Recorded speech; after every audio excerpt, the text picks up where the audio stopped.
Buen día, hoy vamos a presentar la situación problema, el mundo de la sal. Los integrantes del equipo son José María Naranjo, Sergio Ríos Montemayor, su servidor Francisco Cárdenas y Marcela Garza Lizón. Introducción a la situación problema. La empresa Fasal Co. tiene planeado desarrollar dentro de sus giros la producción de sal de mesa. La empresa le solicita a ustedes un equipo de expertos en la materia que los asesoren para poder establecer un método a bajos costos de producción para la separación de la sal. Además, deben encontrar otro uso a la sal sobrante, que no sea de consumo humano, y de esta manera aprovechar más eficientemente el proceso. Aquí podemos observar las distintas propiedades físicas y químicas que contienen. En las físicas podemos ver que el estado de agregación es el sólido, tiene una densidad de 2.2 gramos sobre centímetros cúbicos, su punto de ebullición es 1.465 grados centígrados, su punto de fusión 861 grados centígrados y su masa es de 58.4. Y por el otro lado podemos ver las químicas, que dice que para que sea soluble en agua se necesitan 35.9 gramos por 100 mililitros de agua y su solubilidad de un compuesto iónico es de 37.79 moles cuadrados. Aquí también podemos observar los usos y aplicaciones que tiene la sal, que en realidad son muchos. Aquí tenemos los tres ámbitos de alimentación, salmueras y las industrias químicas. Bueno, las características para la costa fueron 1.7 partes por volumen, la densidad de 1.05 gramos por mililitro, la temperatura de ebullición de 100.288 grados centígrados. En una tonelada se obtiene 16.19 kilogramos de sal. Las características de la costa B fueron 25.4 partes por volumen, la densidad de 1.11 gramos por mililitro, la temperatura de ebullición de 105.19 grados centígrados. En una tonelada se obtiene 228.83 kilogramos de sal. Aquí tenemos los diferentes métodos para obtener la sal, que es evaporación, de la extracción de minas y por reacción química. Las de evaporación y reacción química se utilizaron en la situación problema. Ahora, todos sabemos que el agua de mar es salada y es porque su disolución es salina, porque se compone de una mezcla homogénea que se constituye de varias sales disueltas en el agua. ¿Cómo se calcula la temperatura a partir de la cual va a bullir el agua de mar? Para empezar, tenemos que considerar la fórmula de la diferencia entre la temperatura de ebullición de la solución sin el soluto y con el soluto. Igual vamos a considerar la densidad de esta solución y el porcentaje de partes por volumen. Bueno, para empezar tenemos que calcular la molalidad que se utiliza en la fórmula y esto lo hacemos considerando la densidad y las partes por volumen. Lo primero que hacemos es considerar que 1.7 gramos de NaCl van a tener 100 mililitros de solución. Entonces, esto lo multiplicamos por la densidad. Bueno, calculamos por cada 100 gramos cuántos gramos de NaCl habrán, considerando que tenemos 1.05 gramos de mililitros por la densidad. Y ya que tenemos este valor, le restamos a la solución los 1.619 gramos de NaCl que obtuvimos y obtenemos que son 98.38 gramos de agua por cada 100 gramos de solución. Esto lo transformamos a kilogramos para hacer la conversión a molalidad y luego obtenemos que por cada 58.5 gramos de NaCl tenemos un mol y en 1.619 gramos de NaCl serían 0.02767 moles. Después de esto podemos calcular la molalidad, que serían los moles del soluto entre los kilogramos del disolvente, que es el agua, y esto nos da un valor de 0.281. Entonces, con la fórmula que tenemos ahí, vamos a sustituir los valores. Tenemos para empezar el factor de Van Hoff, que para NaCl es 2, ya que se disocia en dos iones diferentes, y la molalidad que nos dio 0.281 y la Kb, que es el ebullicoscópico. Entonces, esto lo multiplicamos y al final nos da un valor de 0.288 Celsius.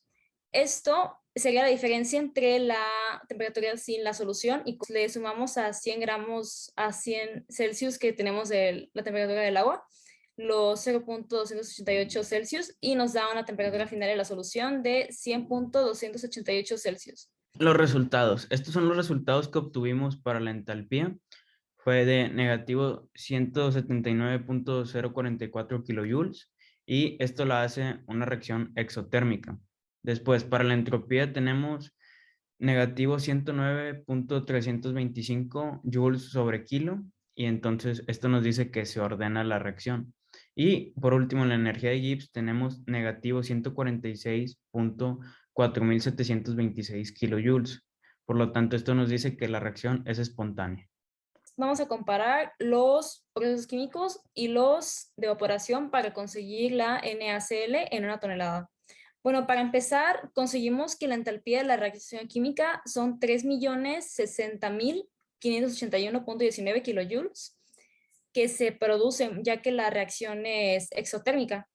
Y en la evaporación tenemos valores de 148.900.000 y 7.606.000. Pero para la reacción química consideramos igual que no se obtiene la NaCl sólida simplemente, sino que está combinada con el agua. Así que lo que tenemos que hacer es evaporar esta agua igual, por lo que nos daría que tenemos un valor de los kilojoules en 793.124 kilojoules. Esto es diferente a los kilojoules que tenemos en la evaporación. Nos saldría más conveniente evaporar esta agua en la reacción química a simplemente evaporar toda esta agua. Así que la conveniencia nos salió como la reacción química. Ley General del Equilibrio Ecológico y la Protección al Ambiente.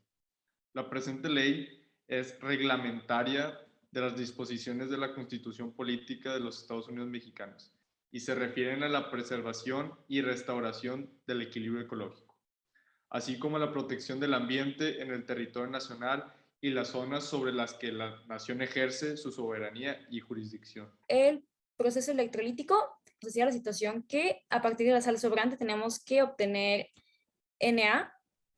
Así que consideramos que en la medida de reacción vamos a ocupar un electrón para conseguir la Na sólida. Entonces, primero tenemos que saber que por cada mol de electrones obtenemos un mol de Na. Entonces, vamos a hacer la conversión de toneladas a moles, considerando que la masa de Na es 0.023 kilogramos y nos da un total de 4.347.8 moles. Esto lo vamos a poner en términos de NaCl, ya que es de donde tenemos que obtener la Na sólida a partir de estos dos iones. Entonces vamos a hacer el proceso para obtener la carga. Entonces vamos a considerar la constante de Faraday, que es que por cada mol de electrones vamos a tener 96.500 coulombs. Y pues entonces por cada mol de electrones igual sabemos que obtenemos un mol de Na. Entonces vamos a hacer la multiplicación, un mol de electrones por 96.500 coulombs por los moles de NaCl. Nos darían un total de 4.2 por 10 a la 8 coulombs para 4.347.8 mol de NaCl. Entonces igual vamos a pasar a la fórmula para obtener la carga, que serían los 4.2 por 10 a la 8 coulombs entre los segundos que tiene una semana, que es lo que se nos indicó en la situación problema, que teníamos que obtener la Na en una semana. ¿Cuál carga íbamos a ocupar? Entonces, la división nos salió que teníamos que ocupar 694 amperes para obtener este valor. Bueno, ahora presentaremos nuestras reflexiones individuales. En lo personal, yo puedo concluir que la química está presente en casi todo momento y esto lo puedo corroborar con los temas que hemos aprendido a lo largo de estas 5 semanas, como la electroquímica, que pues es la base para obtener muchos diversos elementos, entre otros temas. Bueno, durante este curso me detuve a reflexionar sobre diversos procesos de la transformación de la materia y algo que me llamó mucho la atención es cómo la química te puede ayudar a tomar decisiones, en este caso en la situación problema, por medio de los conocimientos que aprendimos en clase, pudimos identificar cuál costa convenía más.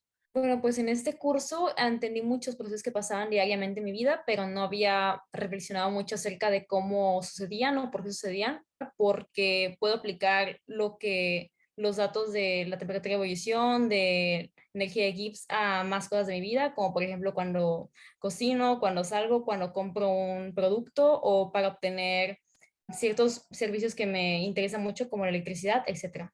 Este curso ha sido la oportunidad perfecta para reflexionar acerca de cómo funciona el mundo, en específico la interacción entre la materia, entre sí misma y el mundo, y más aplicado a la vida profesional en la toma de decisiones para elegir el proceso correcto para llegar a un resultado deseado. Estas son nuestras fuentes.